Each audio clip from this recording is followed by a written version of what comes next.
Hello friends, मैं सुभाष आप सभी का आपके चैनल पहल द लर्निंग पॉइंट में स्वागत करता हूं। दोस्तों, कुछ दिन पहले मैंने आपको एक वीडियो दिया था जिसमें मैंने बताया था कि जेपीएससी के नए अध्यक्ष की नियुक्ति की गई है और वो अध्यक्ष थे अमिताभ चौधरी। और देखिए, उनके अध्यक्ष बनते ही 7वीं जेपीएससी से संबंधित एक न्यूज़ भी हमारे सामने आ गया है और बहुत ही महत्वपूर्ण वो न्यूज़ है। इसमें बताया गया है कि कुछ नियम में बदलाव हुए हैं। जेपीएससी के नियमावली जो है उसमें कुछ बदलाव किए गए हैं और यह बदलाव आप आगे देखिएगा। और कुल 3 बदलाव हैं और तीनों बदलाव काफ़ी इंपॉर्टेंट हैं। मैं बारी बारी से एक एक कर आपको तीनों नियम के बारे में बताऊंगा क्या बदलाव किए गए हैं। तो ये जो नियम है काफ़ी इंपॉर्टेंट है। और देखिए, इसके लिए जो कमेटी बनाई गई थी उनका कहना है कि अब तक जितने भी जेपीएससी के एग्ज़ाम हुए हैं, चाहे वो छठी जेपीएससी हो या इससे पहले, उसमें इस नियम का कोई रोल नहीं है।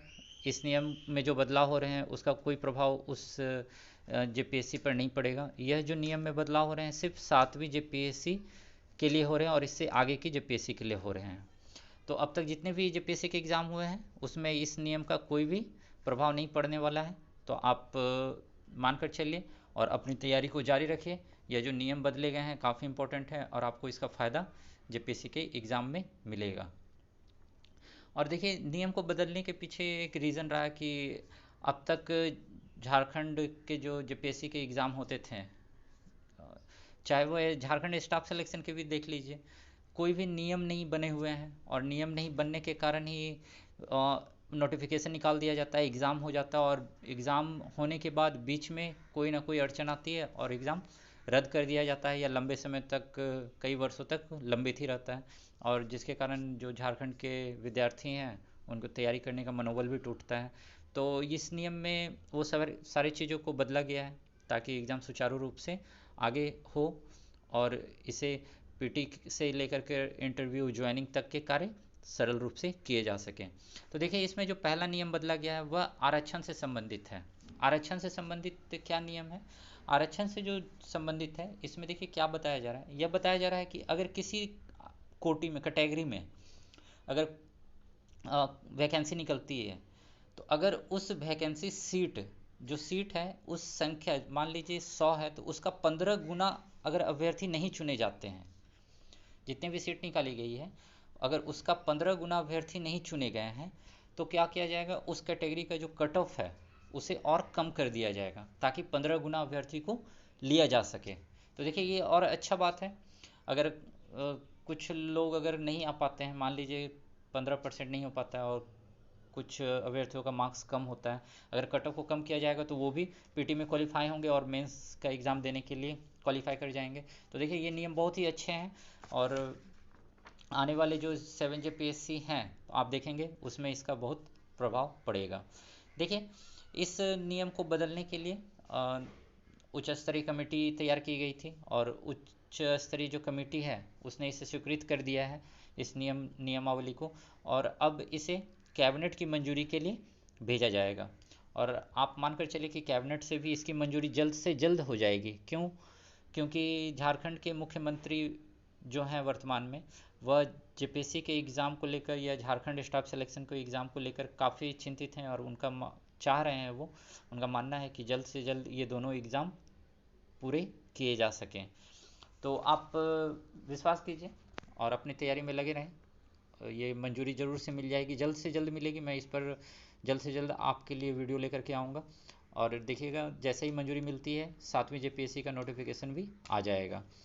दोस्तों, इसके बाद जो बदलाव किए गए हैं, दूसरे बदलाव, वह सेवा आवंटन से संबंधित हैं। सेवा आवंटन से कहने का मतलब, अगर कोई इंटरव्यू देने के बाद मेरिट तैयार होता है और जो टॉप पर होते हैं, तो जो टॉप पर होते हैं उन्हें उच्च पद मिलना चाहिए, लेकिन अब तक ऐसा नहीं हुआ है। झारखंड में कई बार ऐसा देखा गया है कि जो सर्वोच्च रैंक लाते हैं, सबसे ऊपर जो रैंक में होते हैं, उन्हें भी सर्वोच्च पद नहीं मिलता है।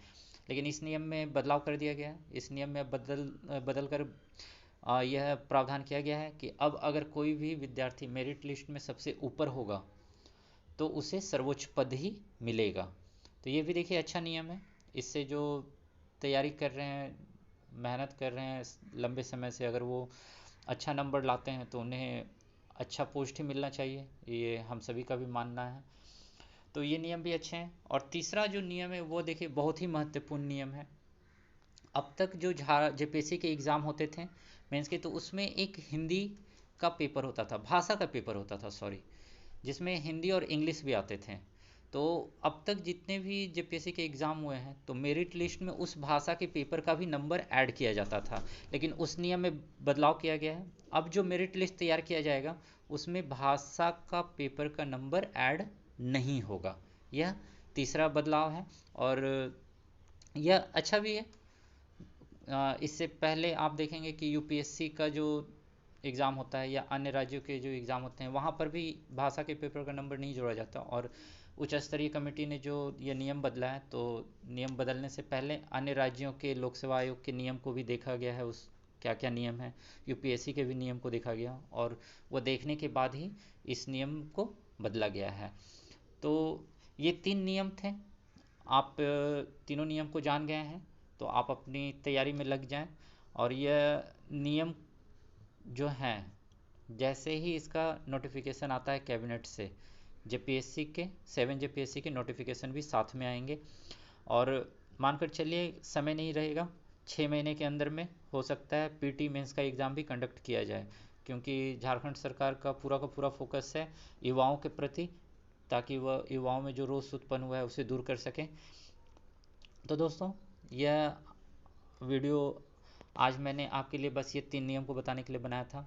तो नेक्स्ट वीडियो में मिलते हैं, आप अपनी तैयारी में लगे रहें। धन्यवाद।